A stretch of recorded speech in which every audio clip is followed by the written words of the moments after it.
You're listening to the Telltale channel. Don't forget to check me out on all social media: Patreon, Twitter, Teespring, and Etsy. All links can be found in the description or on my website, telltaleatheist.com. In this podcast, we're going to talk about Greg Locke's bizarre exorcism conference and the hilarious possession stories his guest pastors told. The Trump cult coming up with all kinds of strange ideas about Biden and Obama, collectively referred to as Joe-Bama.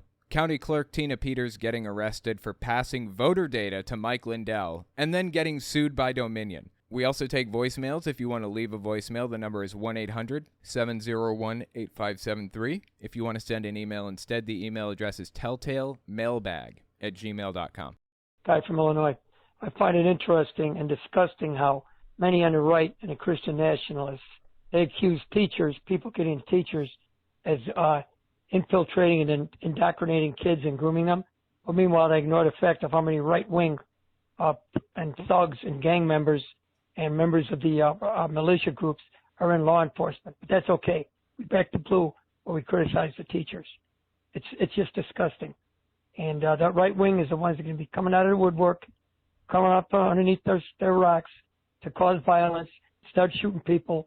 And the military, National Guards, and me, although I don't want to be a gun, and many other people, I don't have a gun, going to be out there fighting these guys. People are going to get killed, hurt and killed, hopefully nobody innocent, but they're going to have to be put down because guaranteed there will be blood. Yeah, it's an interesting point that you're making. So here's the premise, basically. The right is trying to start a civil war right now. I am of the opinion that a civil war is not going to start. To actually start a civil war, for this to actually happen, there'd have to be some kind of an organized movement, a militia that was trained and ordered directly by somebody in a position of authority, like Donald Trump. It would have to be Donald Trump ordering this army that has been trained and given weapons and armor and everything. It would have to be Trump ordering them to go out and attack a very specific target. Not just mob violence. It would have to be more than just mob violence, which is what we saw on January 6th. But here's the thing. What we're seeing, I don't think we're going to see a new civil war like that. I think what's going to happen is exactly what is happening right now. There isn't going to be a civil war anytime in the near future. What we're going to see is an increase in terror cells appearing out of the woodwork. Libs of TikTok is an example. Stochastic terrorist cell or direction, basically. Libs of TikTok, if you're unfamiliar, is a Twitter account that pulls videos of people on the left saying things and twists it around to be something that it's not, making them out to be groomers and all of that other stuff, doxes their names, numbers, addresses, places of work, and unleashes an army of extremists and terrorists on them. People have had to move because of what Libs of TikTok has done. They've had to hide. They've had to move to hotel rooms. They've lost their jobs and had to flee across the country. I had to do that, not because of Libs of TikTok, but because a teacher was talking about how she doesn't agree with being trans or gay, quote unquote, in health class, was saying this. Was saying that you can't be moral unless you're a Christian. That's illegal. I turned her in, and they literally attacked me, threatened to burn down my house and everything. Kiwi Farms, another great example.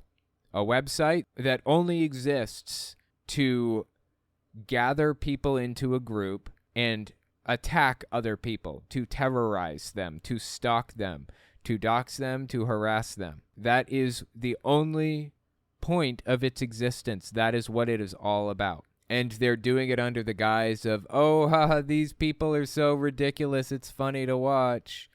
When in the process, you have extremists mobilizing and attacking these people, spreading their phone numbers out, spreading the phone number of their work or whatever. This happened to Boston Children's Hospital too, didn't it, recently? Matt Walsh, is that his name? He targeted Boston Children's Hospital because they do trans surgeries.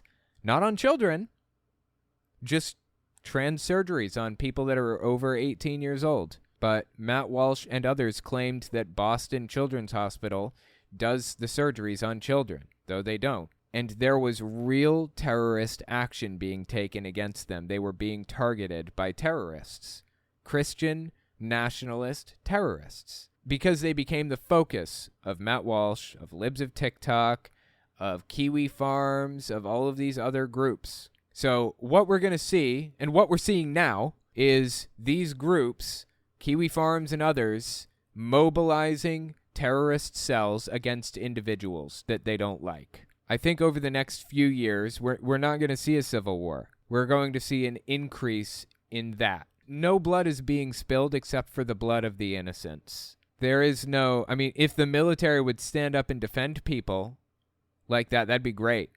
But they're not going to do that unless there is an actual threat to national security. Gay and trans people are being targeted right now at this very moment today by terrorist groups like Kiwi Farms and Libs of TikTok. And there's nothing anybody can do. So here's my call to action for you. Keep track of who Kiwi Farms and Libs of TikTok target and find a way to help them. Donate money to them. Message them and express your support. Whatever you can do, do something for them. Because I promise you, it's not easy to be attacked like that. You don't really fully understand what it's like until you're in it. It's not fun. So we're going to see an increase of that, and we need to stand up for people and help them when it happens. We need to. I thought before KF was shut down, membership was invite only. Kiwi Farms? Was it? I didn't know. I hadn't heard. I don't know if that's the case, but either way, it's dangerous, and it's just a terrorist node. They may either integrate with another group or go underground, probably start a Tor site. Yeah, talking about Kiwi Farms and how they're going to get around being banned from the registrar, the domain registrar, yeah. I think you're probably right. These terrorist cells will continue to exist, but we have to shut them down to the best of our ability and remove them from society. They have no place in society, period. Terrorist cells have no reason to exist, should not exist. Should not be allowed to gather like that on a website and use our services and stuff. It's just wrong. Hey, Owen, this is Jolene from Alabama. This is less of a question and more of a story time, but today at work, I came across someone that was really into the Victory Network, like the Victory Channel and Kenneth Copeland and all that. And I didn't say anything to her because I didn't want to cause any commotion at work. I didn't want to get in trouble or anything. But I was wondering, what is the best way to handle a situation like that? Because I didn't feel very, I would say, comfortable having her pray over me and all of that. So, what do you think would be the best way to handle a situation such as that? All right. Thank you, Owen. I love what you do, man. Keep it up. Yeah, I appreciate that. Wow. I didn't realize that she prayed over you until the very end there. I guess it would depend on the situation and how it played out and how organic it was or whatever else. That sounds absolutely terrible, though, to be perfectly honest. Bringing up politics or religion at work is opening yourself up to criticism. You're inviting it in. When you open that door, you're inviting that criticism in. So if she opened that door, she invited it. In my opinion, you can feel free to lay it on the line and tell her you're not interested and that you don't want to hear it anymore and all of that stuff. Just lay it on the line. If she's not being shy about this, then you don't have to be shy about it either. But be aware that there is a chance that it could end badly for either you or for her, depending on whose side your boss is on, basically. So if you don't want to risk anything at your job, just don't say anything right now. If it's less of a concern, if you think your boss wouldn't have a problem with how you're dealing with it or whatever, lay it on the line. Tell her, I don't want to hear it. This is nonsense. and ridiculous, and I don't want you shoving it in my face. That would be my suggestion. Just be careful. Don't put yourself at risk. That's the most important thing. Good luck. Hi, Owen. My name is Lars, and I'm calling from Michigan. And I just had a question. Was wondering, I'd heard on one of your recent videos you mentioned how you were reading some books about denazification after World War II.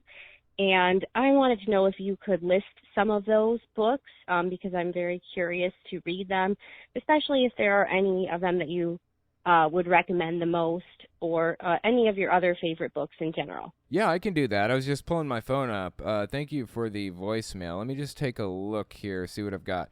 The most recent ones that I've read about it are Exorcising Hitler by Frederick Taylor.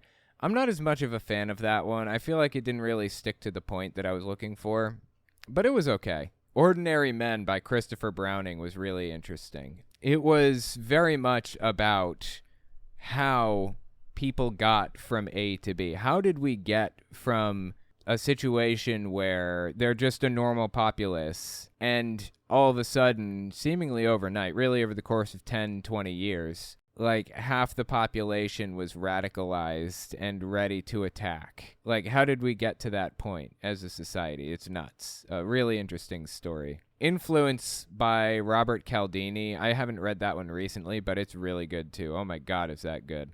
That's not about denazification. That's just about psychology. Incognito by David Eagleman. Another one really interesting about psychology. The Storm is Upon Us by Mike Rothschild. That one is about QAnon and how it got its start and where it is now and everything. Fascinating stuff, dude. Fascinating stuff. And I'll give you one more that I read recently. When Prophecy Fails by Leon Festinger. It's basically, it was written in 1954 or something, and it was about a UFO cult. And he used them as a case study and invented the term cognitive dissonance. This guy, the writer, did in this book, and explained what it is and how people work through it and stuff. Fascinating read. You should give that one a read too if you're interested. Love that stuff to death. So anyway, thank you for the voicemail. Hey, it's Oliver again. I love your stuff, Owen, but I feel like you miss a lot of nuance. Like, I think about stuff I've heard in your other videos, and I'm still watching the one with Bounty Hunter dog guy. Yeah, I did a video on Dog the Bounty Hunter. He was on an episode of Flashpoint a while back, and I was going through it and breaking it down and talking about the whole thing. That's what this caller is referring to. It's on my Unfiltered channel. I'm just like, he was crying because, like, this means a lot to him. Yeah, the guy started crying. Dog the Bounty Hunter did. Now, here's the thing about Dog the Bounty Hunter crying and Greg Locke crying and all these other pastors crying. I have no problem with crying. The idea that crying is wrong, that's toxic masculinity. It's damaging to men to call out crying for crying's sake. But that's the thing. I'm not calling people out just for crying. I'm calling out Dog the Bounty Hunter and Greg Locke for being so emotionally invested in something so deeply ridiculous in the first place. It's not about the fact that they're crying. It's about the fact that they're crying because they love Jesus so much. If they just hate gay people enough, then Jesus will love them even more. It's ridiculous. Talking about the fact that they're crying is basically me mocking them for doing so. Not because crying is bad. It's not. It's because they hate gay people and are looking for excuses to hate gay people and are crying over the fact that they love Jesus so much. Their excuse to hate gay people. That's why I mock them over that. And a lot of people cry about a lot of things. And you said that there's nothing wrong with crying. But also, they were talking about the dance contest, and you said you didn't understand, and I'm like... Yeah, I don't know what that's referring to, dance contest, but go on. They thought it was funny because people say that white guys can't dance. I don't know. Sorry. I just sometimes feel like, oh my gosh, you do not know the points to this. And I don't know. Yeah, sometimes I don't get the points behind this stuff. And the reason for that is, so I'm watching 3 to 4 hours worth of videos all day, every day on Twitch and my Unfiltered channel. And on occasion, I'm not getting the point that they're trying to get across because I'm not giving it that much thought. It's not worth that much thought to me. They're jumping through these ridiculous hoops to justify their obscene and grotesque beliefs through Bible verses and stuff. I don't care. I really don't care what ridiculous, grotesque justifications they're using to arrive at certain conclusions sometimes. And after 4 hours of listening to them justify hating gay people or erasing civil liberties, erasing Title IX sex discrimination and stuff, after 4 hours of that, I pretty much give up on these people at a certain point. It's not that I'm worn out on listening to them. I'm deeply fascinated by it. It's not that I'm sick of listening to it. I could sit there and do it all day, every day. It's that I don't give a shit what BS excuse they have to offer for their ridiculous, grotesque beliefs. I am fed up to here with the nonsense they're spewing, and I have this much left in me to try to interpret their ridiculous positions. So sometimes I just stop giving a shit about getting the weird, twisty, turny justification they have. That's why sometimes I don't really understand what they're getting at. But anyway, it may be time for you to find another channel. I want you to stay, but it sounds like you may be getting tired of listening to me, and that's really okay. I'm really okay with that. It's fine. I would love it if you stayed and watched more stuff, but if you're getting upset with me or whatever, then it's okay. You really don't have to stay if you don't want to. But anyway, thank you for the voicemail. Hey, Owen. This is Patrick from British Columbia. Just a couple of questions about you, about Jehovah's Witnesses. I'm curious if there's anything unique about shopping habits. Like, are there stores that are generally avoided or frequented? And then same question with restaurants. Like, are they frequented? Are they avoided? And do witnesses generally tip? Anyway, thanks. Bye. Really interesting question, actually. I hadn't thought about that. But, when I was in high school, I was dating this girl who was a Jehovah's Witness also. She wasn't a very good Jehovah's Witness, but she identified as one. And she worked at Chick-fil-A for a while. And I thought that was kind of interesting because Chick-fil-A is notoriously known for being ultra-religious and part of Christendom and has political beliefs and all this other stuff. I don't think Jehovah's Witnesses pay any attention to it. I don't. I shopped at Hobby Lobby when I was a little kid, and Jehovah's Witnesses didn't seem to have any problem with it. It probably varies from congregation to congregation at least a little bit, but yeah, I don't think Jehovah's Witnesses really have any say on where you shop or whatever else. As long as it's not a yard sale, because you might be picking something up that has a demon attached to it. Only the yard sales of other Jehovah's Witnesses, pretty much. Be very careful what you get from yard sales. And as long as it's not like a store that sells demonic stuff or witchcraft stuff, like if there's a Ouija board for sale, you can't be in that area, you can't purchase anything near it or from that store or whatever else. They're a little persnickety about it, but by and large, I think it's all superstition-based rather than doctrine-based. So anyway, that was a really interesting question at any rate. I appreciate the voicemail. Where were you on this day on 9/11? When 9/11 took place, I was in school. I was in 7th grade, and they came on the intercom. I was in language class. They came on the intercom and said, "Everybody, please tune your TVs to channel 11. There's something important happening." And my teacher was like, "Oh, we'll get it later. We're working on something." I claimed to be sick so I could go home because I didn't feel like being at school anymore, and I went home.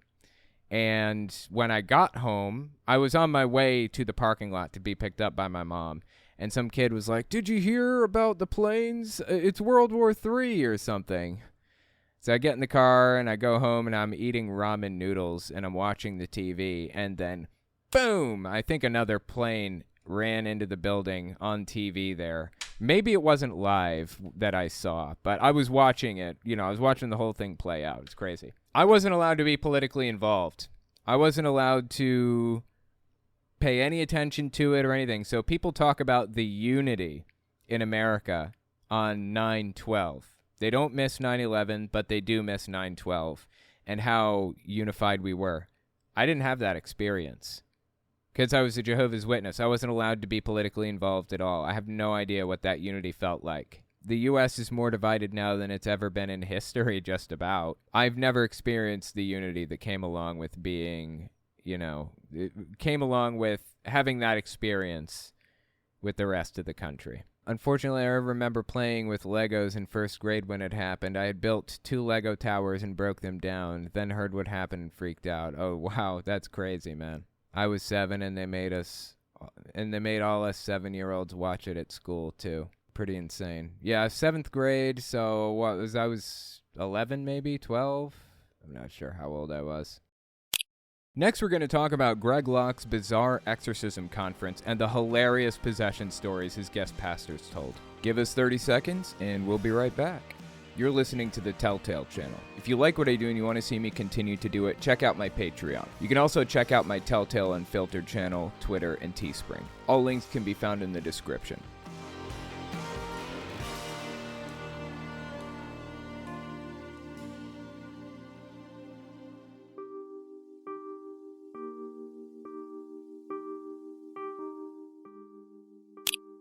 Greg Locke is a famous hate preacher that held an exorcism conference over this weekend, and it is everything I hoped it would be. Deeply, deeply entertaining. Oh my God. If you're unfamiliar with who he is, I talk about him pretty often, but just check this clip out. This is mid-September 2021. He goes out in front of a congregation. I think he was doing a guest speaking slot or something, and he says this. I'm dumber than a box of rocks in a lot of areas. Facebook just makes people think I'm smart. Well, I'm not super sure about that one. I graduated from high school almost 2 years late with an 8th grade bonehead math degree. I failed pre-algebra 2 years in a row. I've never had business math, consumer math. I never even made it past pre-algebra. Never had real algebra. I hate math. Somebody say amen. Yes, you're like me. I get nervous when the Holy Spirit wants me to preach out of the book of Numbers. I hate math.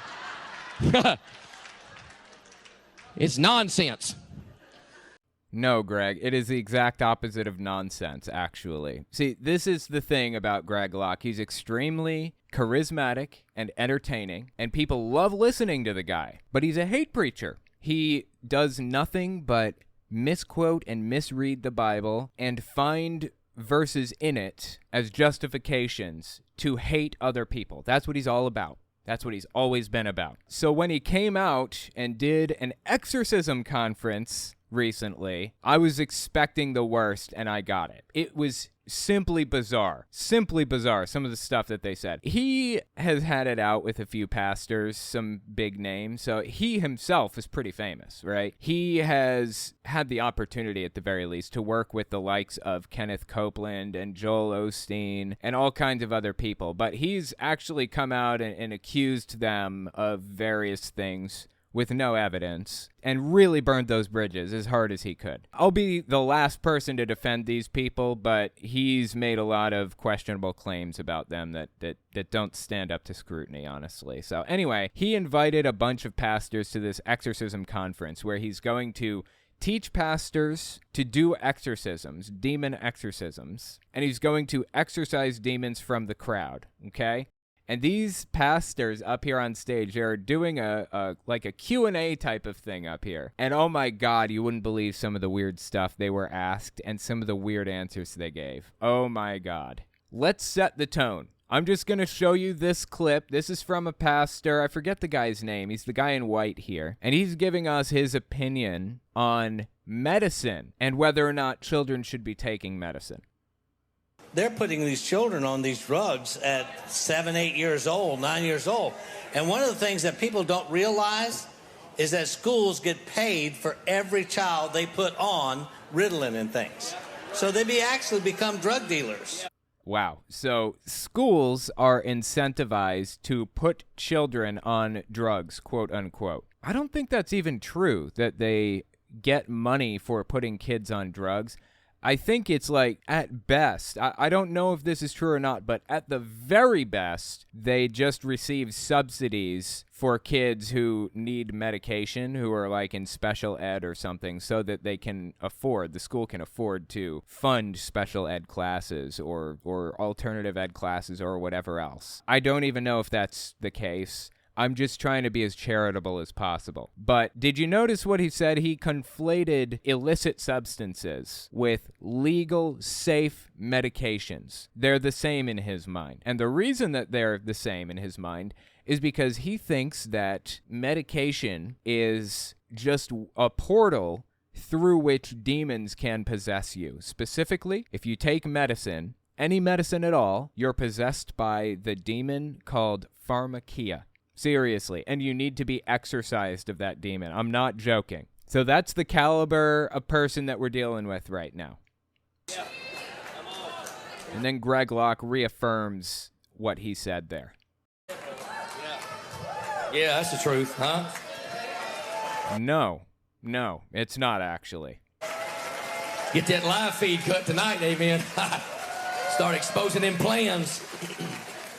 If only people would actually cut the live feed when he said absolutely ridiculous stuff like this. Unfortunately, he's actually been banned from YouTube before. Unfortunately, everything that we're going to watch tonight aired on YouTube. This is all on his brand new YouTube channel that he started not long ago with its 100,000 subbies. Keep that in mind. If you see anything tonight that you think violates YouTube's terms of service, go to Greg Locke's YouTube channel and report it for violating the terms of service. Because he's not supposed to be on YouTube in the first place, truthfully.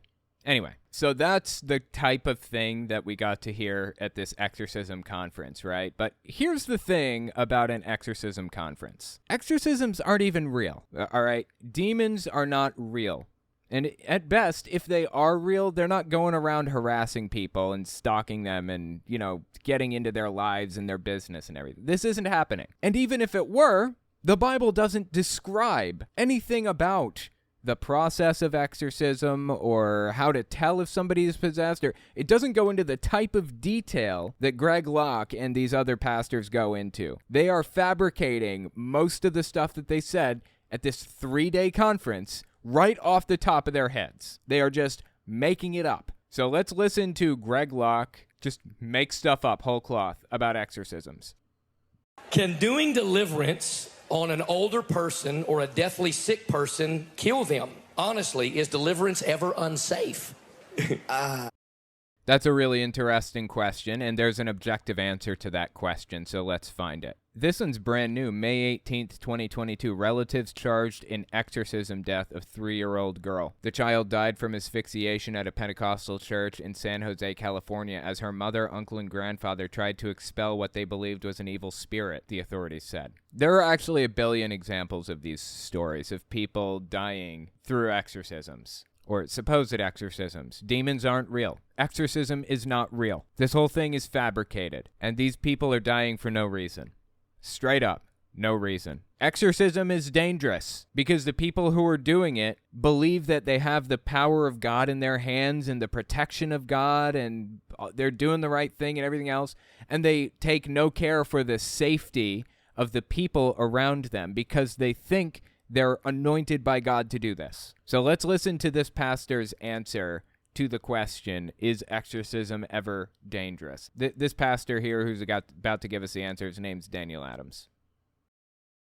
I would say no. Yeah, absolutely. If you know you are incorrect, good sir. Your authority and you know what you're doing, and you know that you have the demons are subject to you in the name of Jesus Christ. Nobody should die. They can now when the demon comes out of a person, they can look as dead, but that doesn't mean that they're dead. you know? And that's the tricky part, is they can look as dead. And that's the thing with the spirit of death, too. When you're dealing with spirit of death, it can make the person actually look without color in their body like they're dead. But you got to call that spirit of death out of them. So I would say doing a deliverance on an older person or somebody that's deathly ill is actually a benefit. I mean, what do they got to lose? Yeah. They got Their life. They have their life to lose. What he's implying here is that their life is worthless because they're older, so they might as well just get exercised anyways, because who cares? You know, they're not going to be alive much longer anyways, right?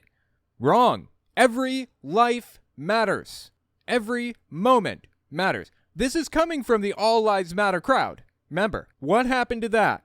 What happened to every life matters? I thought they were screaming that in the faces of Black Lives Matter protesters a while back. You guys remember that? What happened? What happened? I thought all lives mattered. everything to gain. Amen. Amen. Absolutely.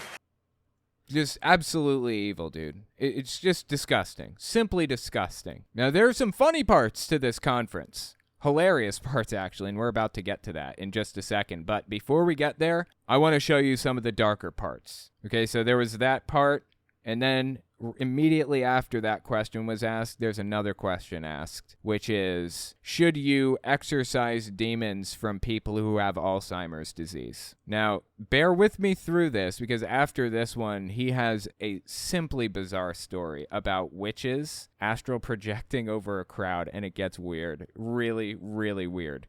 So bear with me through it, but listen to what this guy had to say about dementia patients. This one is Henry Schaefer, who's about to give the answer. He's a bigger guy.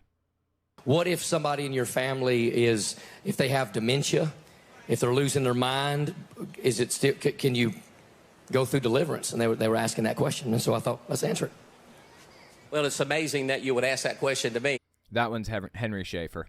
My mom had dementia, and when she was in the rest home, my brother and I was taking her through deliverance because, you know, even though you're there, that she's under their custody.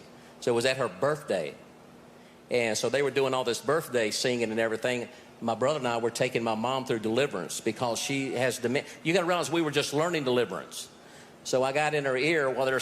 You know, as evidenced earlier, deliverance, aka exorcism, it's the same thing. If you didn't know, I just found that out, that they're the same thing. Anyway, deliverance or exorcisms can actually get people killed, and do on a fairly regular basis, especially recently, since there's this big boom in exorcisms in recent years. For some reason, exorcisms are like making a comeback. Anyway, it's deeply, deeply dangerous. Seriously, it really is. And these people are out here encouraging this audience of thousands of people, thousands, to get out there and exorcise demons, particularly from older people, because who cares? You know, they don't have much time left anyway, right? Not a big deal. And from dementia patients. Because once again, who cares? If they don't make it, who cares? Like, they were older anyways. That's where their heads are at. This is deeply wrong on so many levels. So this guy is saying he was brand new to exorcism. I would hope you'd have a little bit of experience, at least with this fake fabricated practice that doesn't even exist, before going in. A practice that is seriously dangerous and gets people killed, before going in and doing this to your mother who has Alzheimer's disease. You got to realize we were just learning deliverance. So I got in her ear while they're singing. I said, you hear me? Dementia, come out of my mom in the name of Jesus. And let me tell you what... seriously, think about what that does to somebody with that illness. Think about what's going through their head. It's simply wrong. Simply wrong. Said, we got her right where we want her. So this guy just described trying to perform an exorcism on his mother and claims that the demon literally responded to him, whispered back to him, we got her right where we want her. It's hard to tell, and you'll see more examples of this in a couple of minutes. It's hard to tell who's lying here. He did not hear the voice of a demon. Right? Plain and simple, he didn't. But later on, he tells stories about doing exorcisms on people who are younger and, you know, have their faculties about them and everything else.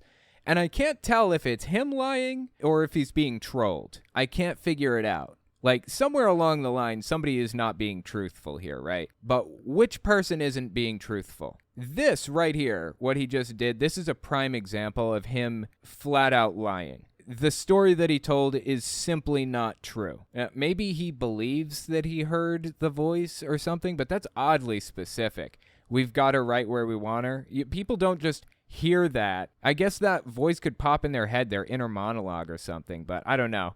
I think this guy specifically knows what he's doing and is specifically setting out to not tell the truth. And you'll see why I feel that way in a little bit. Okay, so that's all the heavy stuff that I had, but I've got some honestly hilarious stuff that I wanted to cover next. Some of the nuttier things that happened at this conference. They come up to the subject of astral projection. Now, if you're unfamiliar with astral projection, it is also fake. It's a pretend thing that doesn't exist. I know the witches in my audience will be upset with me saying that.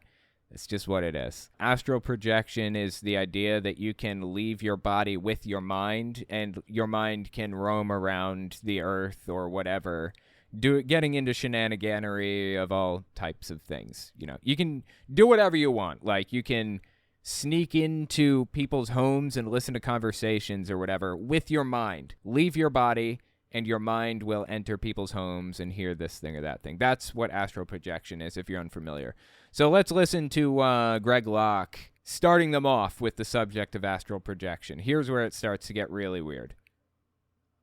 A very famous rapper 2 weeks ago came out. I don't know if you saw it on TV. He's like, astral projection, of course it's real. He's like, we practice it all the time in our... Which famous rapper said this? Who was it? Why didn't he just name him? It's not like he's trying to protect a source, right? It's not like Greg Locke knows this guy personally and he didn't want to, like, ruin his reputation by blowing the lid off of his beliefs or whatever. Just say the name. Who? Do you guys want to know who it was? Nobody. It was nobody. He made it up. I looked pretty hard for this. I wanted to know if this was true or if he was just making it up right off the top of his head. And as far as I can tell, nobody said this. I don't know. If somebody can find a quote like this, please post it in the comments. I'll pin it to the top of the video. Just let me know. I'm very confident that this is just made up. A very famous rapper 2 weeks ago came out. I don't know if you saw it on TV. He's like, astral projection, of course it's real. He's like, we practice it all the time in our religion, in witchcraft. He said, as long as we've been there before, we can always go back in the spirit anytime we want to. I'm telling you, that stuff is real. And you better be... No, it isn't. And it's weird that he's trying to convince his audience that it's real. Like, aren't they willing to believe basically anything he says anyways? Yeah, that stuff is real. And you better be careful what you open your kids up to. This man right here, years ago, when he was on the cutting edge of the cusp, he wrote a book called 14 Things Witches Hope Parents Never Find Out. And that is on my book reading list. I have a channel called Telltale Reads. We've been going through Greg Locke's book, This Means War, lately. And it's basically all about how persecuted he is and how he believes that we're in the end times now and COVID was just a plot by the deep state to blah, blah, blah, you know. That's what the book's all about. That's what we're reading now. I think I might read the QAnon book next, which is An Invitation to the Great Awakening. And after that, I'm thinking I'm going to read the one that he just mentioned, which is 14 Things That Witches Don't Want Your Parents to Know About or something. Of the cusp, he wrote a book called 14 Things Witches Hope Parents Never Find Out. Yeah, that's on my list. I'm going to be reading that soon, so sub to the Telltale Reads YouTube channel. That is deeply entertaining, I bet. Now it starts to get even stranger. You think that last clip was weird? Just wait. You have not heard this one. September 5th is when this Exorcism conference happened. This guy comes out and tells a story about something that he heard somebody witness. Lots of degrees of separation there. Check this out. If you go to Africa, it's very common for witches to astral project over crusade fields and stuff like that and try to... What's a crusade field? Now, I know what the crusades are. Just using context clues, is he talking about fields where battles were fought during the crusades? Why not just call them battlefields? I don't understand. Okay, what did these witches do? Fields and stuff like that and try to cause problems in the spirit. I've actually had a woman there that survived the genocide in Rwanda tell me a story of when she was doing a crusade. Witches would astral project in the air and pee on people in the crowd. Yeah. They would think it was raining, but they were peeing. And I know that's hard to believe here in America. Yeah, that's a little hard to believe. Oh my God, this is getting crazy now. Astral projection is leaving your body and your spirit is floating up out of your body and experiencing things. You don't have a physical form when you're astral projecting, supposedly, right? I mean, it's completely fake in the first place. I'm just trying to work within the confines of the lore that they've already formed out for us. Astral projection is leaving your body. How are witches astral projecting over a crowd and peeing on them? I don't understand. Oh my God. This is just, God, this is weird. This is so deeply entertaining to me. I love it. But they were peeing. And I know that's hard to believe here in America, but it's true. And what they would do is they would catch them in the spirit in the name of Jesus, and their body would catch up in the air, and they would fall butt naked to the ground. Yeah. Serious, true stories. It happens all the time overseas. It happens all the time overseas, huh? Interesting. Well, why don't we ever get pictures of this happening overseas then? Or video, or whatever? Why is it that no evidence of this ever surfaces, like ever? In the age of smartphones, too, right? Weird. How weird. This is simply bizarre, man, and I am here for it. I am here for every second of it. I love it. Oh, my God. I've been covering this whole conference. They have a day session and a night session, basically 4 hours each. There's a lot of singing, so I skip past the singing, but I've been covering the whole thing on my Telltale Unfiltered channel and on my Tuesday night main channel streams. I've been covering a lot of this, and oh my God, dude. This is the tip of the iceberg. Seriously, it is really strange, some of the stuff they say. Okeen the Cat, I think Crusade Field means a place where people are preaching the gospel, like the Billy Graham Crusades. Okay, yeah, you know what? You're probably right on that point, because a minute ago he was talking about modern-day crusades, like this woman was doing on a crusade or whatever. So it's probably where they preach the gospel now. I think you're probably right. Thanks for the message there. Oh my God, this is weird. Would you believe me if I told you it gets even weirder? Seriously, even weirder. I have like a billion clips. I can only fit in so many. There's another clip of this guy right here, Henry Schaefer. There's a clip of him talking about how he was exorcising a spirit spouse. Somebody was married to a spirit spouse. You know what? I'm just going to play the clip for you. It's short. Actually, it's a long clip, but I'll play just a small segment of it. All right. This is like a 2.5 minute clip, so I'm not going to play the whole thing because I don't have the time, but I'm just going to play like the first little section here. Listen to Henry Schaefer describe the time he was exorcising a spirit spouse from somebody. Many times in the deliverance of a spirit spouse, you will call them up. So can I give you for instance on this? Oh, please do. I'm taking a female through deliverance of a spirit spouse. While she is there, it's manifesting in her body. It's messing with her as we're talking to her.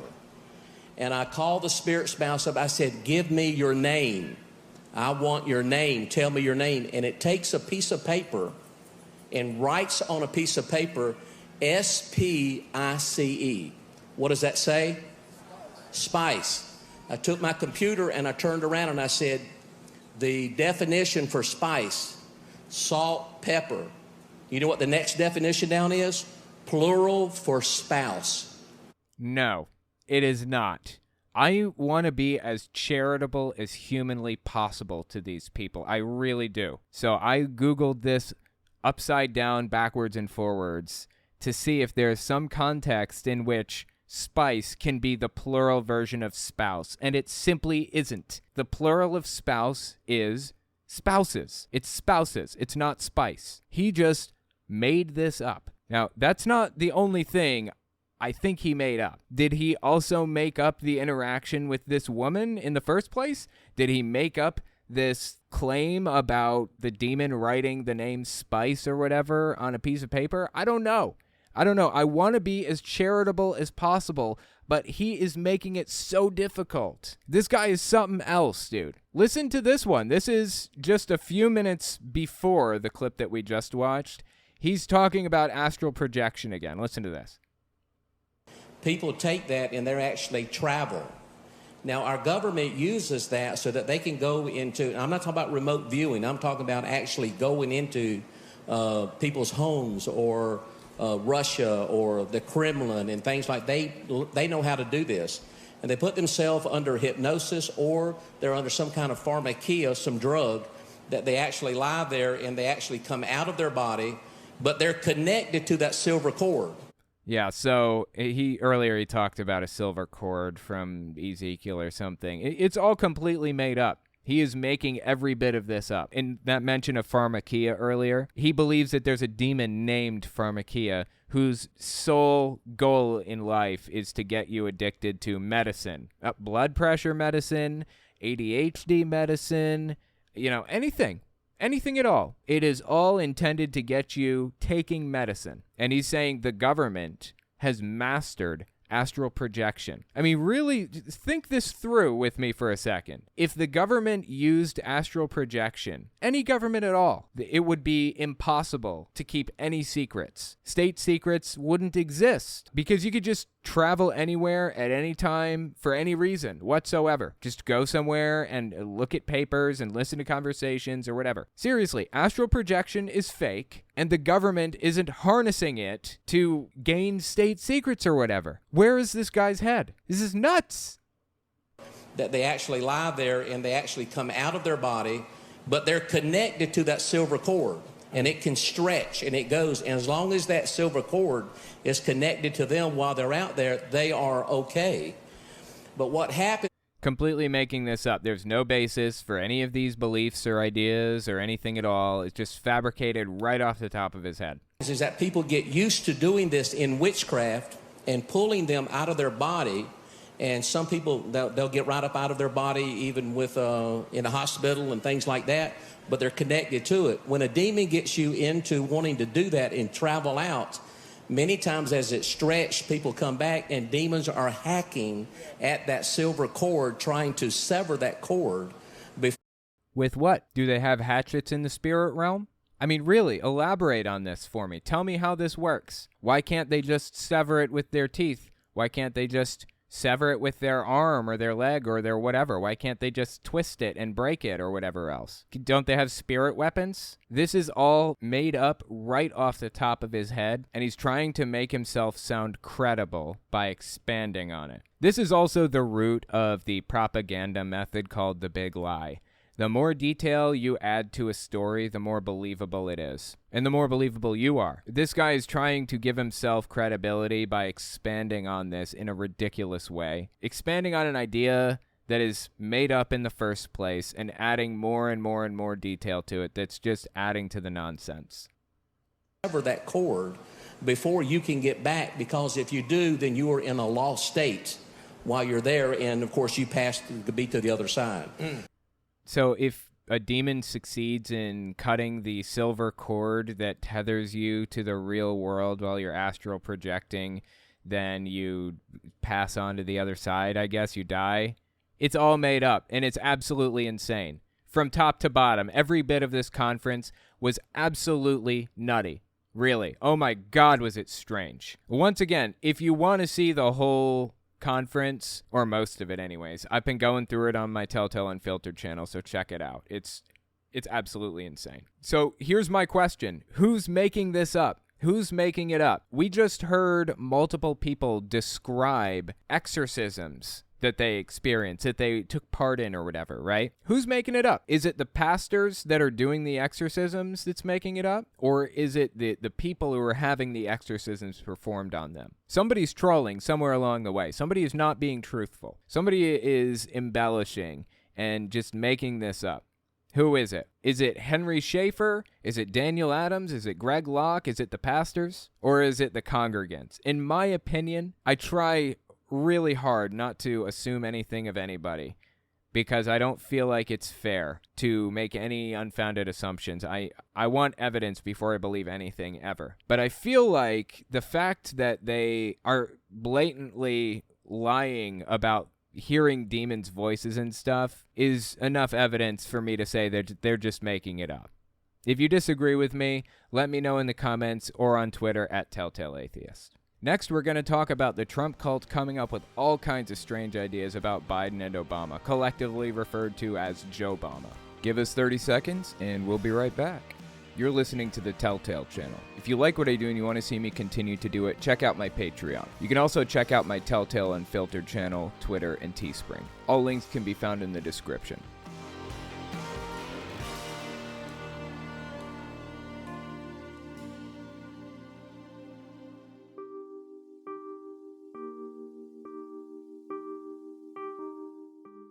This is Shane Vaughn, and he is one of the leaders of the Trump cult.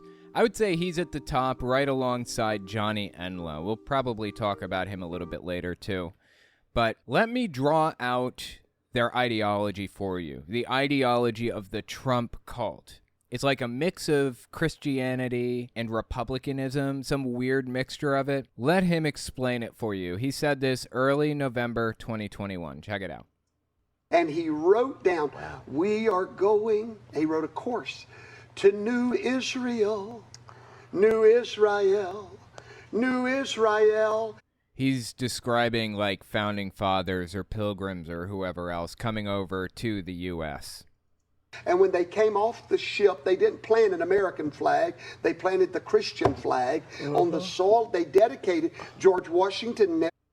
Ignoring the fact that the American flag didn't exist at the time, they did not plant a Christian flag in the soil. George Washington knelt and prayed, dedicated America where the Twin Towers stand or stood. That's where America came into covenant with Yahweh, with God, was where the Twin Towers stand. That's not true. None of it. Literally nothing he just said is true in any way. George Washington... What the thing that he's talking about there with George Washington, he's talking about a famous painting of George Washington kneeling next to his horse. This painting right here, this painting doesn't actually represent reality. This never happened. George Washington did not kneel next to his horse and pray next to whatever. The painting is real, but the thing it's depicting is fake. And that's what Shane Vaughn is describing. He's saying...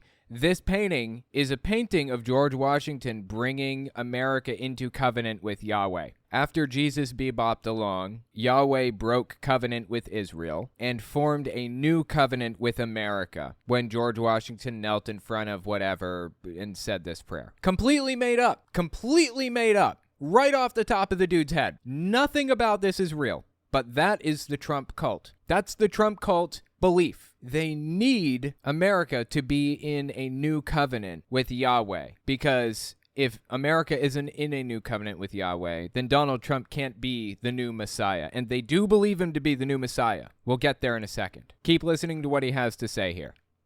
That's where America came into covenant with Yahweh, with God, was where the Twin Towers stand. Wow. Ain't that something? That is where George Washington prayed. Right there's a chapel right outside the Twin Towers where George Washington, that picture of him praying by the horse, that's where it happened. That's where... There is a chapel outside the Twin Towers, or where they stood. It's called St. Paul's Chapel. There's a church there, too, I think. Completely made up, though. This is all made up entirely. That's the only true thing in this whole thing that he said so far, that there's a chapel there. He dedicated our nation in covenant to God. If you will make us a great nation, deliver us from tyranny, then we will serve you. And he gave the nation to God at that point. Every signer of the Declaration of Independence were descendants of the tribes of Israel. We can trace it. We know it. No, to literally all of that. That is completely made up. Every signer of the Declaration of Independence was a descendant of the tribes of Israel. They were all Jewish? No! Where is the guy even getting all of this? This is nuts! This is the Trump cult. I'm telling you guys. Insane. We know it. I was a doctor of theology. I was the youngest ordained evangelist in America at 14 years old. No, that would be Marjo was the guy's name. I forget his full name now. Marjo Gortner. He was the youngest ordained minister at, I think, 4 years old. He went on to become a televangelist, and eventually he went on to leave televangelism and debunk other televangelists. And Man, was he good at it. You should look the guy up on YouTube. I've actually done a video about him. Just search Marjo Telltale or something, and it should come up. It's really fascinating. He was the youngest evangelist at 4 years old, not 14 years old. But this guy doesn't care. He's a leader in the Trump cult, so anything he says is automatically true, and that's all there is to it. It doesn't help that the people that he speaks to accepts what he says blindly. Ordained evangelist in America at 14 years old. Wow. I've lived for the Lord my whole life. And I was dumb as a box of rocks and didn't know it at 40 years old, because I thought that a Jew meant Israel and an Israel meant Jew. And in Israel meant Jew. Okay. So anyways, that's the Trump cult ideology. They believe that America is in covenant with Yahweh. They've made a new covenant with Yahweh, and the old covenant with Israel has been broken, basically. And that justifies everything that they say and do and believe. That justifies all of the atrocities because they're doing it in God's name. They seem to have some weird obsession with Joe Biden. Naturally, I mean, Joe Biden beat Trump in the polls and in the election. So naturally, they would have a real problem with him. They believe that Trump was ordained by God, anointed by God to be president. And then Joe Biden comes in and wins an election. The only explanation is that Joe Biden is a demon who set out to reverse prophecy and somehow succeeded, ? How did he succeed in reversing something that God wanted? You got me. Doesn't matter. Doesn't matter. They believe it, and that's what matters. They will believe absolutely anything if it furthers their love for their leader, Donald Trump, for their religious leader. And if you feel like I'm going too far by calling him their Messiah or religious leader, just wait. I will prove it beyond a shadow of a doubt and make you comfortable calling this a religious cult too by the end of this video. Just stick with it. So Biden gives a speech the other day in Philadelphia where he's talking about how the MAGA movement is an extremist movement and it's a problem for society because they keep rejecting democracy. There are two outcomes to an election. Either I win or you cheated. That's kind of the idea behind the whole speech Biden gave, right? Well, Shane Vaughn, leader of the Trump cult, had some things to say about it. Listen to what he said, early September 2022. Something hit him when he got up there. I know what that something was. The power of Satan himself. Talking about Joe Biden. Yeah. Just like Senator Palpatine in Star Wars. Can barely walk until Satan touches him, and then he becomes this rough and tough. But he's a coward without Satan's power. When he came... Yeah, what he's saying here is that Joe Biden doesn't have all of his faculties about him, when in reality, he does. He does. The idea that Joe Biden has dementia is propaganda.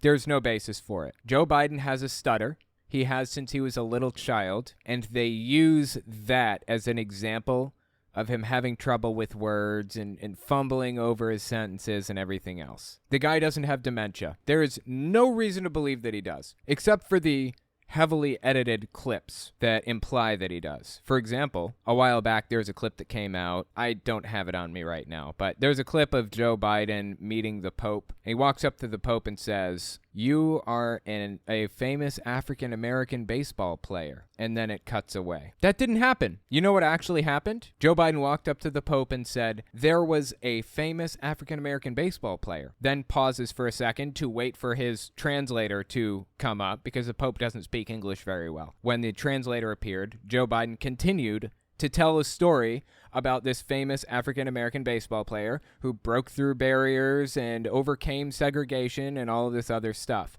It was a photo op, it was a beautiful story, and the Pope and Biden stood together and smiled and shook hands and all that stuff. And the far right, people like Shane Vaughn, spread around cut clips of Biden calling the Pope a famous African-American baseball player. He doesn't have dementia. Never did. It is simply propagandistically edited clips that have been released strategically to make people think that he does. And Shane Vaughn bought into it. Because he believed it, I don't know. I think it's more likely that Shane Vaughn wanted to believe that Biden has dementia or is incapable or whatever else, because that justifies his belief that Donald Trump is the God Emperor, as he calls him, or the Messiah, more accurately. So anyways, his claim is that Biden has dementia and is completely incapable, and that created a cognitive dissonance in Shane Vaughn's mind, because he just watched Joe Biden get up on stage in Philadelphia and give this long, coherent, well-thought-out speech about the MAGA movement being dangerous to democracy. So how does Shane Vaughn square that circle in his head? How does he rationalize his false belief that Joe Biden has dementia with the fact that he just watched Joe Biden on screen give a flawless speech without really stumbling over his words once? How does he come to terms with that fact? Keep listening. He explains it here. Satan touches him, and then he becomes this rough and tough, but he's a coward without Satan's power. So he believes that Biden came out and stumbled over his words, and then Satan touched Biden while he's speaking, and then cured his dementia temporarily, just for like 30 minutes, long enough to give the speech, and then it was right back to Dementia Town. You would think that Biden and Satan would be close enough at this point, based on how Shane Vaughn and others speak about him, that Satan would just remove the ailment entirely from Biden, right? Weird. When he came there, the drugs kicked in, and he delivered a commanding speech. Oh, yeah. Oh, wow. So not only was Satan stepping in to help Biden get rid of the dementia, but also he was taking medicine. Okay? You know, I've never had anybody in my life have dementia before. I'm lucky enough to have not had to deal with that yet. Probably eventually will, unfortunately. But correct me if I'm wrong, you can't cure Alzheimer's with medicine, right? Or you can't pull somebody out of it by giving them medicine, can you? It may make it slightly better temporarily for a short time, maybe. Is there even a medicine that does that? I don't know. The way Shane Vaughn is putting it, Biden just has to take medicine every day and boom, the guy doesn't have dementia anymore. Well, you'd think that he could just keep taking the medicine and not have dementia. I don't understand this guy's thought process. Commanding speech. Oh, yes. By his standards. He started off real hoarse, but like a pro, he managed to get over it, fumbled over the first few words, and then Satan took over. Joe Obama spent weeks preparing this speech and the background. This was something that was set up by Satan himself. And how does he know that? He just does. God told him. That's how he knows. And that little reference to Joe Obama, that's actually a set of memes, Joe Obama memes. I don't know if you guys have ever seen these before, but, you know, we need a good laugh. Why not, right? Obama, why'd you text me to come over? Joe, I got 2 Nerf guns under the table. On 3, we shoot the Republicans. Obama, we're in the middle of a meet. You in or you're out?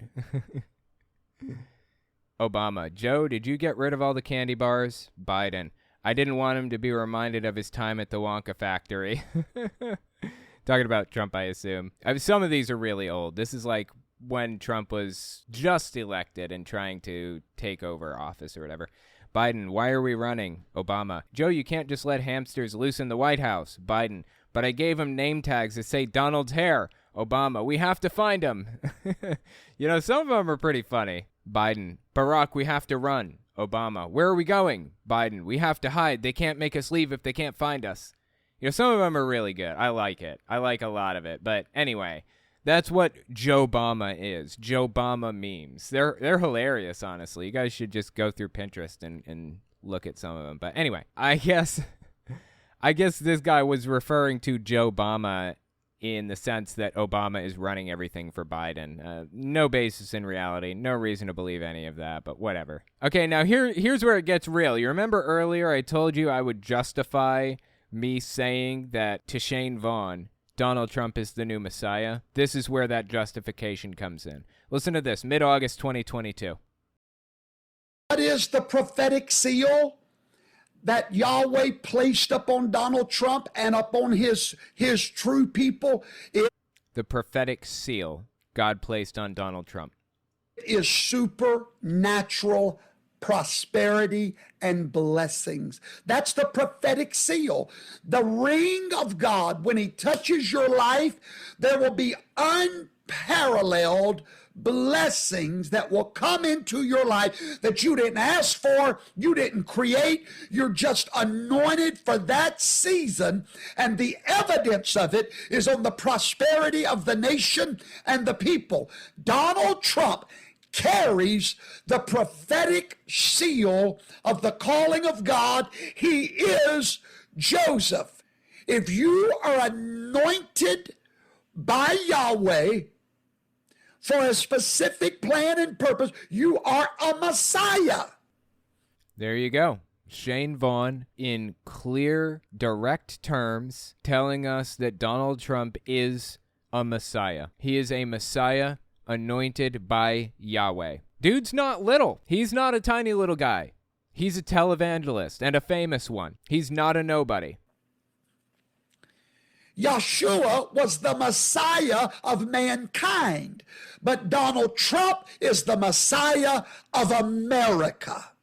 They believe Donald Trump to be the new Messiah. If that doesn't kick it for you, if that isn't enough, check this one out. Mid-April 2022. This is Jovan Pulitzer. I think I'm pronouncing that correctly. He was one of the people who ran some of the Arizona vote audits and stuff like that. He's pretty influential. And the person who's interviewing him, this is Ann Steele something. I forget her name now, but she runs a show called The Steel Truth on all kinds of crazy networks. They're right-winger. They're Republicans. Long story short. Listen to this. I'm going to give you a name of somebody. You come back and give me one name or one descriptive word. Trump. Don't take this wrong, but remember I'm Jewish, and a Messiah is, in Judaism, is a person who would bring the one true God of Abraham, Isaac, and Jacob to the world. A Messiah means a great leader, a great prophet. I believe that Donald J. Trump is a Messiah for what's called the New Jerusalem, which is the United States of America. He was it, and he opened everybody's eyes. That's the only way I could describe him. He's a prophecy fulfilled.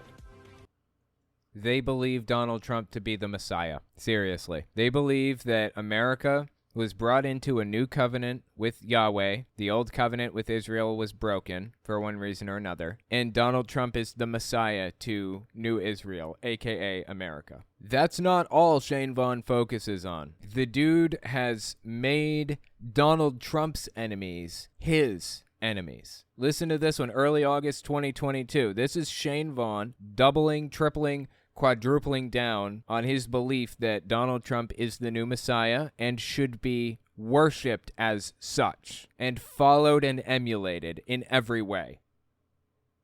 I believe that God gave us another chance to rally again against the dark forces of an evil Biden empire. Wherever you are hiding, Barack Obama, we see your hands behind it all. But I want you to know something. The very gallows you have built for our president, watch out, sir. Watch out, sir.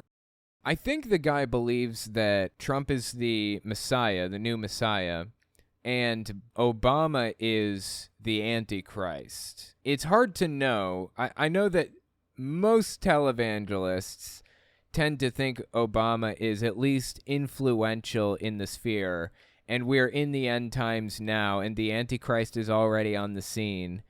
And some of them say that Obama is Gog of Magog or whatever. So I'm not sure how Shane Vaughn specifically views this, but he obviously thinks Obama is like some kind of an evil master, some influential mastermind pulling strings behind the scenes. I'm assuming he thinks Obama is the Antichrist, but take it with a grain of salt. I'm not 100% sure on that one. So he believes that there's going to be a huge face-off between Obama and Donald Trump, and it's going to be a spiritual battle where they fight each other, and Trump goes to heaven and serves next to God as an heir over the entire earth, and Obama, being the Antichrist, is killed by him and goes to hell for all eternity or whatever else. That's how this guy views the world. There's going to be a day of vengeance by God Almighty, not by me and not by men, but by God Almighty. So anyway, this guy is completely disconnected from reality and has completely turned Trump into the new Messiah at this point. He is fully pulled into the Trump cult. In fact, he is one of the leaders of it. This clip came out early May 2021. This is after Trump had been removed from like Twitter and Facebook and, you know, all the other social media networks. And Shane Vaughn was trying to find a way to spread his new Lord and Savior's message to everybody. Listen to what he had to say here. He had himself in the corner for some reason, so I blow this up and I make him big. It's a little grainy, but just stick through it. Listen to what Shane Vaughn says about Trump here, being removed from social media. We need 100,000 patriots to become reporters for Donald Trump. Get his words out there, since they wanted to be so smart that they wound up being stupid, because they made the same mistake that Satan made when he killed Jesus Christ. Okay, Satan didn't kill Jesus. Jesus was sent to earth to be sacrificed as a ransom for humanity so that he could redeem us or whatever, and we had a chance at living forever, whatever else, right? Satan didn't kill Jesus. Satan did not decide to kill Jesus. Satan wasn't even in the mix here. Jesus came to earth to save us. By killing that one man and killing his voice, he created a world full of little Christians that echo the message of Christ. See? Stupid on the devil's part. The Bible says, had Satan known what was going to happen, he would never have crucified Jesus. No, it doesn't, because Jesus wasn't crucified by Satan. Satan had no role in this whole process except to try to tempt Jesus. That was it. This whole thing was to help humanity, had nothing to do with Satan trying to get one over on God. This is, if you remember, this is the guy who claimed to have been the youngest pastor at age 14, or the youngest ordained minister or whatever at age 14. Remember? Not only was he not the youngest ordained minister, is he even ordained? Does he know what he's talking about? He doesn't seem to. Happen, he would never have crucified Jesus Christ, because what he did was he started a harvest of Christians that echo the message. He only had one man to deal with. Now he's got a whole population full of us. Okay, now before he continues, let me just point out how weird and disturbing it is that he just made a comparison between Jesus and Donald Trump. That's odd, right? To compare Jesus to Trump. Trump was removed from social media, and he seems to be implying that it was the work of the Antichrist or the devil or whatever to silence Trump, just like he silenced Jesus, even though that's not what happened. That's weird. That's one too many comparisons to Jesus for me. Same thing they're doing with Trump. Let them crucify him. But we're now the echo, and we're going to put it on every page, every Twitter account, everything we got. Now, because the oversight board didn't rule that we couldn't share Trump content. It's allowed on Facebook, for now anyway. So take advantage of it while we can. I'm ordaining all of you right now as evangelists of the Trump revival. The Trump revival. Isn't that an interesting turn of phrase? Isn't it fascinating that this guy keeps comparing Trump to Jesus, keeps calling Trump the Messiah, and wants a new Trump revival? Cults don't have to be religious. There are a lot of cults out there that are non-religious. Like, for example, Heaven's Gate had religious elements to it. It was really a UFO cult. Scientology claims to be a religion for tax purposes. It's really a psychology cult. Let's see. Nexium is not a religious cult at all, really. There are a billion out there. There are a billion cults out there that are non-religious.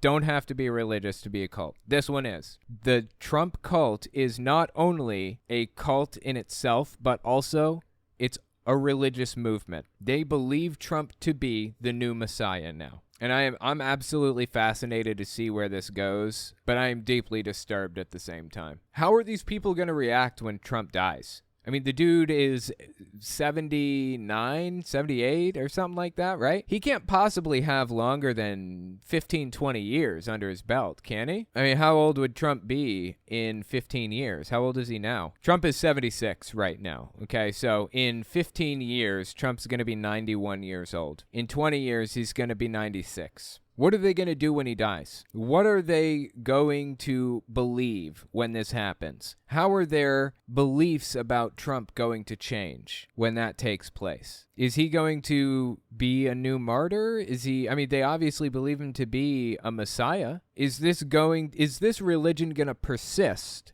for the next generation? That's really what I want to know. In 30, 40, and 50 years, are there still going to be people out there worshiping Donald Trump?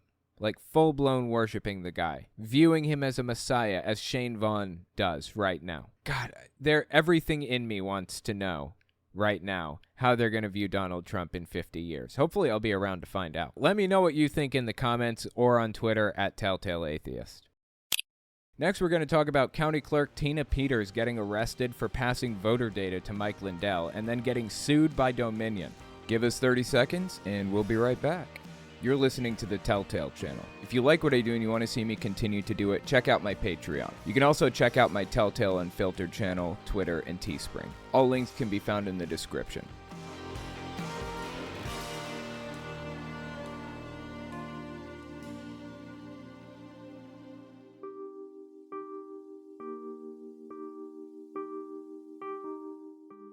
So there's this woman named Tina Peters. She is closely linked to Mike Lindell. In fact, she gave Mike Lindell the voter data that he used to parade around and claim fraud when there absolutely wasn't any voter fraud. She's a county clerk, Tina Peters is. This is her right here. This is Tina Peters on screen if you haven't seen her before. But I want to kind of give you a little bit of a lead up into this story of her facing a brand new lawsuit because it is deeply entertaining. To lead into that story, let me reintroduce you to Mike Lindell. This clip is from early February 2022, and at this point in time, Lindell was coming off the hinges, if he was ever on the hinges, about the fact that Fox News isn't talking about the election conspiracy as much as they were before. Or at least at this moment in time, they weren't talking about the election conspiracies as much. And he was deeply upset by that fact. Listen to how he reacted to the fact that he felt like Fox News was kind of cutting him out.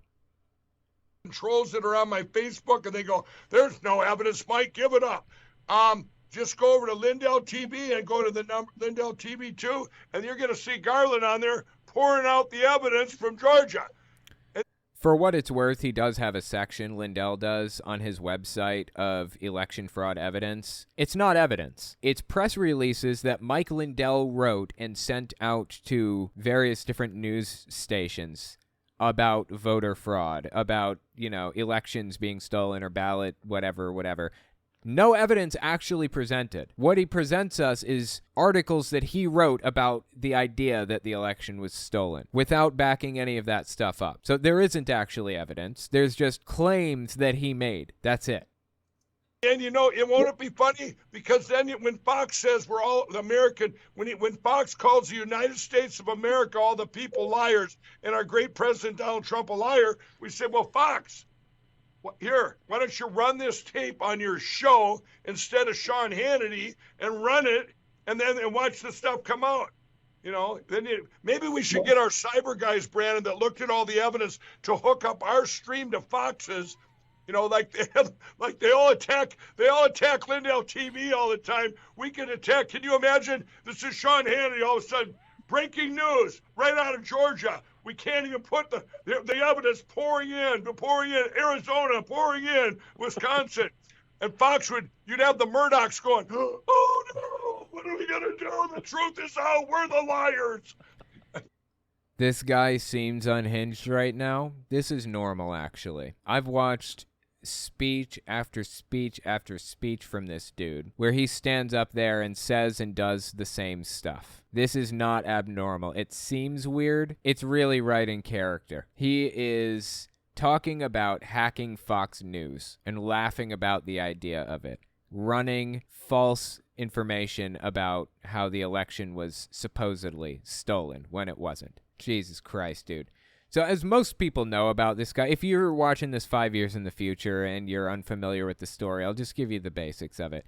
Most people know that Lindell ran this cyber symposium a while back, right? Lindell actually did release private information a while back. I don't know if you guys remember this, but there was a list of voter data that was released. It was a list of dead voters, people that claimed that this list of voters were dead and their ballots were submitted or whatever. And BBC actually went around to the people on the list and asked them, like knocked on the door and said, is John Smith in? To see if they really were dead or if this list was real at all. The list was of real voters who really voted, but they weren't dead. So where did that information come from? It was leaked voter data. Tina Peters, this woman right here, leaked private voter data to Mike Lindell. She was a county clerk running elections in Mesa County, Colorado. She leaked private voter data to Mike Lindell, and that's where they got a lot of the voter data for the supposed evidence that they passed around of dead voters and all that stuff when they simply weren't even dead. There was no widespread voter fraud, but they simply can't give up on the idea. Anyway, so Lindell holds this cyber symposium. I think he held one in June of 2021, August 2021, and then another September 2022. I don't remember. Anyway, he invited Tina Peters, of all people, to come speak at his cyber symposium, which is basically trying to prove that there was voter fraud when there simply was not. Check out Tina Peters' appearance at Mike Lindell's cyber symposium. Just yesterday, I got an order from the Secretary of State that she was going to invade my elections department today. And guess what? When I was on a plane to come see you kind folks and to talk to you out there, guess what they did? They provided a search warrant and raided my office. We don't know what they were doing in there because for several hours... I know what they were doing in there. They were looking for evidence that Tina Peters leaked private voter data to Mike Lindell. And guess what? They found that. They found it. They found the evidence that she did this and then charged her with 7 felonies. Oh, my God. Hours, they wouldn't even let my chief deputy clerk, who is the acting clerk for Mesa County when I'm absent, would not even let her observe what the Secretary of State and Dominion were doing in my office. Alone for several hours in the voting room. Alone. Such a victim. Oh, my gosh. So victimized by the man, right? This woman literally committed 7 felonies, and she's the victim here. She's the victim. Absolutely absurd. I'm sorry. Yeah, this was, I put down August 2022 by mistake. This is August 10th, 2021, not 2022. Ignore the date in the very opening sequence here. We actually, as it turns out, we have video of Tina Peters being arrested, if you can believe it. Check this out.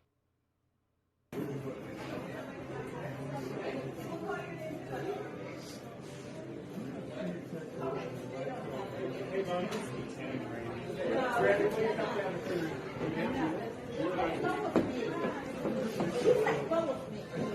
go of me! Let go of me!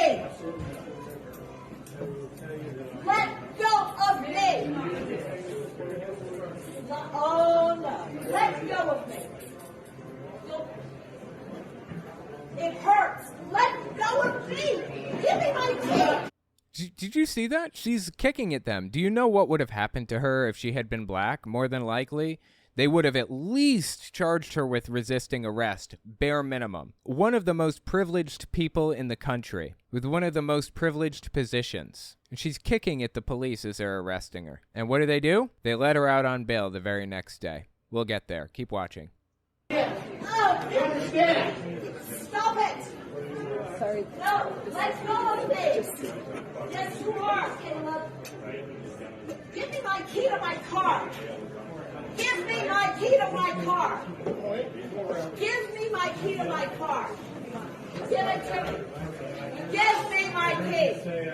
Step outside. Take my purse.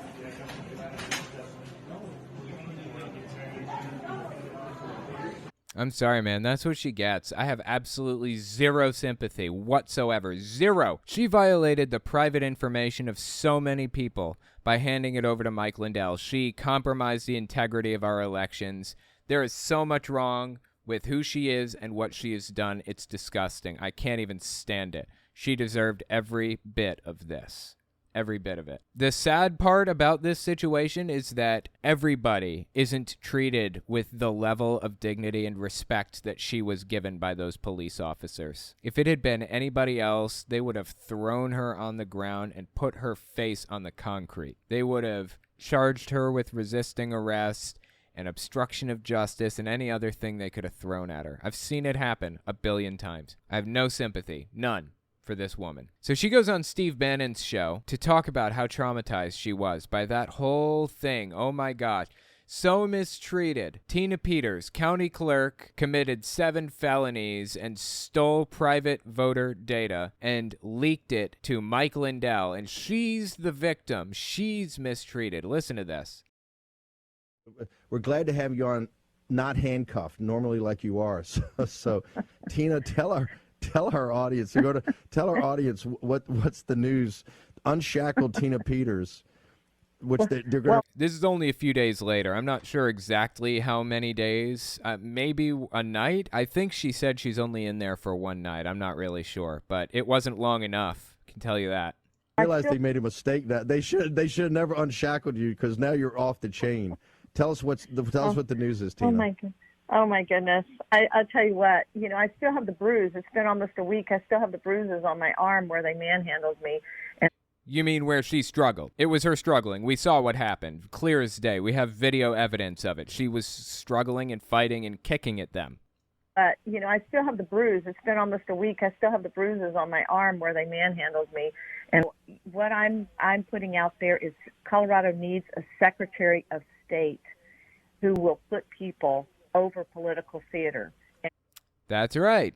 She ran for Secretary of State after getting arrested in her position of county clerk for leaking private voter data. Luckily, she lost. We have the results of those elections now. Of course, she claimed fraud when she lost. We'll get there. Just bear with me. Keep listening. Prioritize them over politics. And Colorado deserves a Secretary of State who will stand up to the Biden administration that wants to run our country into the ground with nationalized elections. And Steve, that's why today I'm announcing I'm running for Colorado Secretary of State. By the way, Secretary of State, I didn't know what relevance that position would have had, but as it turns out, the Secretary of State directly controls elections, pretty much. Like, they administrate the elections and get the voting machines and the whole 9 yards. They control everything about the elections.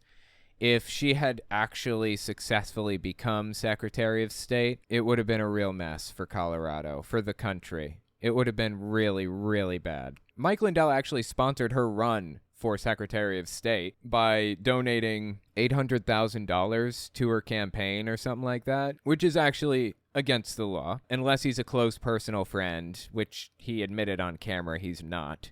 You're not allowed to give more than like $65 to a political campaign in Colorado for Secretary of State or whatever else. I don't know if she ever faced ethics violations for that or not. She certainly should have. Either way, she lost the election, so I'm happy with that. According to Colorado law, she's supposed to pay back twice the amount she received in donations if she's found guilty of ethical violations like that. So hypothetically, she's supposed to pay $1.6 million in fines for taking $800,000 from Mike Lindell. I don't know if she's ever going to face justice for that specific thing or not, but at least she lost. At least she lost. Just a couple days after that last interview, mid-February 2022, she goes on this show, Conservative Daily Podcast, to talk about going to jail. Listen to this. When you have the opposition that you're getting from the top, this is coming from D.C., Joe. Yeah. And I want to say right now, too, that I'm not depressed. I've never thought of killing myself. If some crazy accident happens, I'm a very good driver. I have a perfect driving record. Yep. So never thought of harming myself. So if anything happens to me, then I want people to know that it was not an accident, as grim as that may say. She is obsessed with being a martyr and with being a victim. She committed 7 felonies and was charged for that. And the fact that she was charged for breaking the law makes her believe, or at least pretend to believe, that she's the victim in this situation. Kind of reminds me of Jussie Smollett's appearance in court. I don't know if you guys remember this. March 10th, 2022. Dude faked a hate crime against himself and then stood up in court and said he's innocent and he's never considered hurting himself or anything. Do you have any questions? No, I would just like to say to Your Honor that I am not suicidal. That's what I would like to say. Okay. I am not suicidal. Okay. I am not suicidal. I am innocent, and I am not suicidal. Yeah, it's cringy. Oh my God, is that cringy? Has the same vibes, right? Same vibes between Jussie Smollett and Tina Peters. Just terrible. Just terrible, dude. Well, the Tina Peters saga is not over yet because this roller coaster just keeps on riding, baby. Check this one out. Late July 2022. She comes out. I think this is on. Yeah, this is Steve Bannon's show. She comes out and says this. This was a setup from the beginning. But when they saw that I had such a following and that I was going to win this, they front-loaded ballots. Now, if you read report number 3, and Jeffrey O'Donnell, the author of that report. That was not me, by the way. That's part of the video, the ding. She lost the election. She lost her bid for Secretary of State. And what does she do? She claims they, quote-unquote, front-loaded ballots. This is what the MAGA movement does. Either they win or you cheated. That's the whole strategy, and it seems to be working for them. That's what Tina Peters is doing right now. She lost, so everybody else cheated. I don't even think she's running against Democrats in that race. I think she was running... This is a primary, I believe. Let me see. Yeah, this is a primary. She wasn't even running against Democrats. She ran against Pam Anderson, Mike O'Donnell, and of course her, Tina Peters. Those are the 3 Republicans in the primary race, which took place on June 28th. Now Pam Anderson is going to run against Jenna Griswold November 8th, 2022, to determine who becomes Secretary of State. So Tina Peters was not accusing Democrats of voter fraud. She was accusing Republicans, other Republicans, of voter fraud. They live in a delusional reality. Seriously. You will see that this is exactly what they did this time. They had to take me out. And why would a judge appointed by our radical baby killing laws, Jared Polis, why would a judge appointed by him issue 2 arrest warrants, 2 in 1 week? I wonder why. What could have caused it, huh? No explanation. We'll never know why 2 arrest warrants were issued for Tina Peters. It's a mystery. It's a mystery. No idea. This past week. They want to take me out, and because they know that I know what's going on in the machines. That's it. That's it. It's not that she broke laws. It's that they know that she knows what's going on, and they've got to make her quiet. They got to shut her up, so they're going to put her in jail because, you know, people aren't allowed to talk when they're in jail, of course, because they don't have lawyers that have Twitter accounts connected to them, because sending her to jail doesn't make a massive media mess. It's ridiculous, dude. The logic that they use in the first place is flawed from the ground up. They just want to make themselves into victims. That's it. They want to be viewed as victims. Absolutely nuts, dude. Okay, so that brings us to our latest clip. This is early September 2022.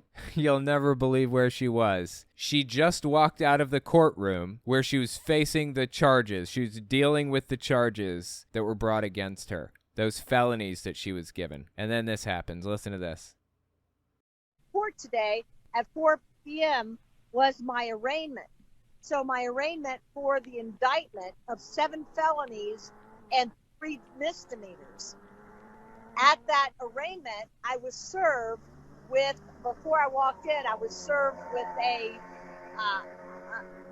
subpoena that, get this, Brandon, it's from Eric Coomer. Everybody knows who Eric Coomer is, right? Oh, I love it. She was served with a subpoena for a lawsuit. She's being sued by Eric Coomer. Eric Coomer, I believe, is the CEO of Dominion Voting Systems. He's the guy that sued Mike Lindell and Sidney Powell for lying about their company, claiming they were owned partly by Venezuela and that they tipped elections and blah, blah, blah, whatever else. Eric Coomer is the CEO of that company. All of that stuff is false. So Eric Coomer sued the shit out of Sidney Powell, Mike Lindell, and now Tina Peters. It's from Eric Coomer. Everybody knows who Eric Coomer is, right? And well, for those who don't, tell us who he is. So Eric Coomer is the, I won't even call him a gentleman. I will call him Antifa. I will call him Dominion, the one that did the software that he bragged about. Okay, no. All of that is completely false. She lives in a fantasy land, as usual. She is just living it up in this delusional reality that she's created for herself. Or that Donald Trump created for her, and that she, Mike Lindell, and Sidney Powell love to hang out in 24/7. Honestly sad. Deeply sad that she appears to be, like, obsessed with being persecuted when she was literally the one victimizing others, victimizing the people in her district by stealing their private data and giving it out to people. So disgusting, man. So disgusting. Can we expect this kind of behavior for a while, or will people eventually learn that there are consequences for their actions? For people who aren't filthy rich. Can we expect Tina Peters and people like her to continue to rig the system and cheat and leak private data? Or do you think they'll eventually get more hesitant? The reason that it is so important that Trump is charged for the crimes that he's committed is because the next guy in line, the next Republican nominee, or hell, even the next Democratic nominee, sees that they will never charge former presidents of the U.S. for anything that they ever do. They can get away with anything, literally anything. Could literally shoot somebody on Fifth Avenue and get away with it. The next guy in line sees this happening and realizes that he can get away with it scot-free. That's why Trump needs to be charged. That's why Tina Peters needs to be charged. That's why these people need to be charged for the crimes they commit. If they don't, democracy comes to an end, effectively. Are we going to see more stuff like this? Are we going to see people blatantly act in corrupt ways out in the open without worrying about consequences? Or do you guys think we're going to start seeing consequences for actions and less corruption? Let me know what you guys think in the comments or on Twitter at TelltaleAtheist. Thank you guys for coming and giving this a listen, and I will talk to you next week. If you like what I do and you want to see me continue to do it, you can support me in a few ways. First, there's Patreon. That's probably the best way. But if you want to get something back for your support, you can check out my Teespring. I sell all kinds of shirts and coffee cups and stuff on there. You can also check out my other channels. I have a Telltale Unfiltered YouTube channel where I go through long-form videos like Kent Hovind's seminar series, Jehovah's Witnesses TV show, and televangelists prophesying about politics. And finally, you can check out my social media. If you have a question for me, the best way to ask it is to tweet it at me. I'm on there all the time, so check it out. All links are in the description as always. Anyways, that's all I've got for you. Thanks for listening.